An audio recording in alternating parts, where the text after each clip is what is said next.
Ça y est, le Mobile World Congress 2019 a démarré et si on devait résumer un petit peu ce salon au niveau du smartphone, c'est vraiment les smartphones pliables. Exit un petit peu la folie furieuse autour des capteurs avant qu'il fallait absolument faire disparaître, des encoches aussi également à bannir pour avoir des smartphones borderless. On est passé déjà dans une nouvelle ère puisque Samsung a lancé le bal avec le Galaxy Fold qui était connu sous le Galaxy F et donc avec la réplique de Huawei et son Mate X. Donc Royole a lancé un petit peu cette frénésie un peu avant avec son FlexPy, mais on va dire que c'était vraiment plus un coup de com' plus que vraiment l'idée d'être un challenger de poids sur cette nouvelle génération de smartphones. Aujourd'hui maintenant on va un petit peu aborder donc ces deux smartphones et on va passer donc à Samsung qui a une philosophie assez différente de celui du Huawei. Alors si on regarde la philosophie qu'a adopté Samsung pour son smartphone, on va retrouver plutôt, quand on regarde brièvement l'appareil quand il est plié, un smartphone naturel, c'est-à-dire qu'à l'arrière on aura une face, donc un dos qui sera sensiblement pareil à ce qu'on a actuellement avec les trois capteurs derrière. Donc si on fait un rapide mot sur les trois capteurs, on va avoir le téléphoto pour le zoom, on va avoir le capteur, la caméra principale en fait qui dispose déjà d'un grand angle de 77 degrés avec toute la technologie qu'on connaît avec les Galaxy S comme l'autofocus très rapide, la technologie dual pixel et l'objectif stabilisé et en même temps la double ouverture 1.5 et 2.4 donc qu'on a déjà vu sur les S9 et S10. On va trouver aussi également en troisième capteur un grand angle qui fera lui une ouverture de 123 degrés. Donc voilà, on va avoir plusieurs choix pour plusieurs créations et cas d'usage pour faire ces photos. Ensuite, on va avoir à l'avant, et c'est là la nouveauté, un téléphone qui est très étiré en long avec un écran tout petit en milieu qui fera lui 4,6 pouces avec une définition HD+. Alors, quand on ouvrira le téléphone, c'est là que la magie opère et qu'on va trouver les grands écrans avec 7,3 pouces, un ratio de 4,2 tiers, donc ça donne un ratio assez bizarre. Il faudra voir un petit peu comment les usages vont s'appliquer, mais de ce qu'on a vu, les premiers échantillons, les images qu'on a vues de ce smartphone, l'écran, ça ne choque pas tant que ça. On est vraiment sur quelque chose qui ressemble à peu près à un 4 tiers. Alors, cet écran, donc, il a plusieurs avantages. C'est qu'il va nous permettre, par exemple, d'utiliser jusqu'à 3 applications en simultané. Mais Samsung ne s'est pas trop épanché sur l'utilisation concrète de ce grand écran, mis à part sa grande taille. Alors si maintenant on parle de la philosophie qu'a adopté Huawei avec son Mate X, eh bien on a deux écrans qui se plient. Un qui sera de 6,6 pouces, qui a à bord un ratio de 19,5 neuvième, donc qui sera un petit peu l'écran principal j'imagine, celui avec lequel on va pouvoir consommer nos multimédias. Et l'écran de 6,4 pouces avec un ratio de 25 neuvième et qui sera donc une face avant et une face arrière. Alors lorsqu'on va déplier ces deux écrans, on va avoir un écran de 8 pouces complètement avec une définition de 2480 par 2200.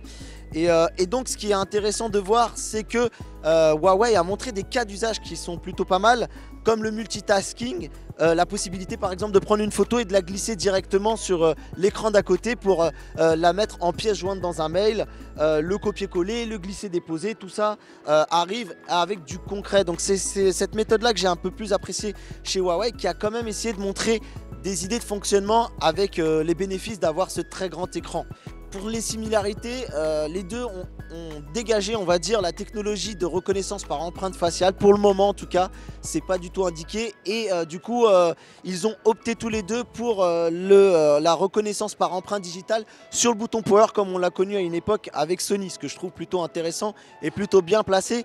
Ça évite d'avoir à placer un lecteur d'empreintes disgracieux sur la face arrière ou la face avant. Dommage qu'ils n'ont pas intégré cette reconnaissance d'empreinte à l'intérieur de l'écran, mais je pense que la technologie n'est pas au point, en tout cas pour cette génération de smartphones pliables.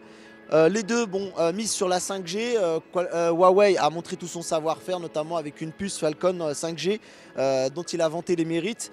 Les deux montrent que pour l'utilisation, pour l'autonomie en tout cas, ça sera deux batteries qui vont fonctionner de manière conjointe.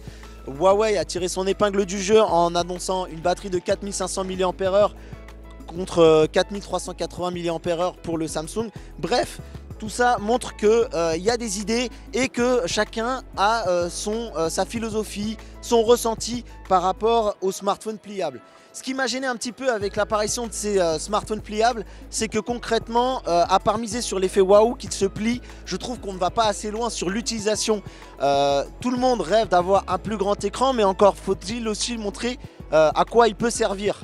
J'aurais vraiment aimé par exemple un usage un peu plus intensif et une collaboration un peu plus poussée, voire même sur scène de Google et d'Android pour montrer que finalement ce n'est pas simplement le hardware qui évolue, mais que Google montre un petit peu les usages que va pouvoir apporter et l'accompagnement d'Android sur ce type d'appareil. Par exemple, si on prend le Huawei Mate X, j'aurais aimé qu'on puisse le plier et qu'on puisse avoir une surface qui soit dédiée à l'écran et une surface qui puisse fonctionner un peu comme un PC portable avec un clavier qui soit tout au long de l'écran pour pouvoir peut-être taper plus facilement des documents. Il y a des choses à faire, par exemple pousser des applications de montage vidéo. De plus en plus de créateurs de contenu utilisent leur smartphone comme de vrais couteaux suisses.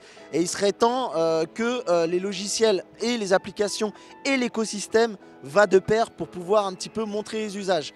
C'est peut-être d'ailleurs pour ça que pour le moment Apple ne s'est pas lancé dans la course, parce qu'à mon avis ils doivent peut-être réfléchir aussi à ce type d'usage pour pouvoir vraiment montrer quelque chose de convaincant. Donc pour l'instant, effectivement, la prouesse est là, les écrans flexibles sont dans la place, mais il nous reste à nous montrer la valeur ajoutée de ces écrans. Alors moi, ce que j'aimerais que vous me disiez dans les commentaires, c'est quels usages on peut avoir avec ces smartphones pliables. J'en ai sans doute oublié, n'hésitez pas aussi à vous mouiller. Et moi, ce que j'aimerais aussi voir, c'est un Google et un Android qui communiquent plus là-dessus, qui est à l'écoute et qui suit aussi les constructeurs pour pouvoir vraiment faire évoluer l'OS avec ce nouveau type d'appareil qui sera sans doute le futur, mais il y a encore beaucoup de choses à faire, il y a encore beaucoup de gens qui sont dubitatifs, des gens qui sont hypés parce que c'est des technophiles de la première heure.